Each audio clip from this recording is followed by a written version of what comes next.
One of the many ways to say, hi, how are you, in modern Hebrew is ma matzav. Ma means what, and hamatzav means the situation. So when we say hamatzav, ma matzav, we're asking, what's the situation, as a way to find out what's up. Matzav comes from the same root as our Torah portion this week, which is nitzavim.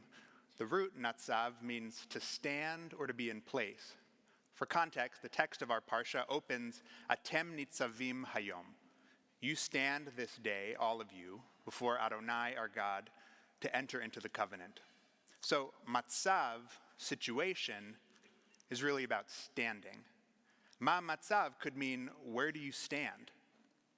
It's a much more philosophical greeting than what's up or what's going on.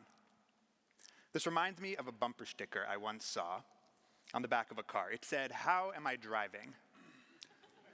I almost stopped reading there, but it actually went on. It continued, how am I driving? How does an engine even work? And how can a loving God cause such agony? How am I driving is not a question I thought would have any discussion to it beyond, you just cut me off and I'm thinking about calling this 1-800 number to say so.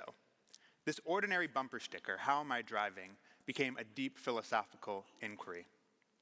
So how am I driving? How does an engine even work? Ma matzav, what's the situation?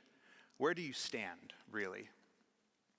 The Torah portion, which began, you stand this day before God, continues on to articulate that the mitzvah of enacting God's covenant isn't up in heaven, it's not on the other side of an ocean, it's not in the choir loft, or on the bima, or in the dome. It's closer than that. The Torah teaches that it's in your mouth and in your heart, beficha uvilavavcha, a mouth for speaking and eating, and a heart for loving and pumping blood. Everyone's equipped to stand before God. We have what we need. Standing before God this Shabbat in anticipation of next week's Shabbat, which also is Rosh Hashanah, our situation is urgent. There are apologies to be made and life choices to be examined.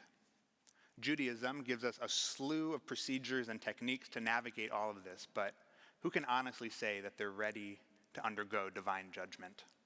Are we supposed to be ready? Is the anticipation supposed to make us feel happy and clappy about the book of life being open, taking names? Rabbi Yaakov in Pirkei Avot would say, more precious is 1 hour in teshuvah and ma'asim tovim in this world than all of your life in the world to come.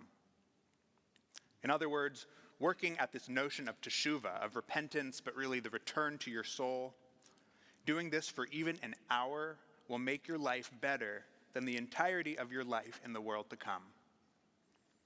So what's the situation? Where do you stand? Is it possible to spend an hour in teshuvah and good deeds? Is the commandment to do so really as out of reach as we might think? Or do we actually contain the power to fulfill it in our mouths and in our hearts? You already have everything you need. Standing here on this day, you have what courage, humility, and openness is required of you. And it turns out you can probably have someone explain to you how an engine works or how to do teshuvah. It's just a few logical steps. Assessing the situation, asking what's up, ma matzav in your soul, is a really good place to start. Shabbat shalom. Shabbat shalom, Rabbi.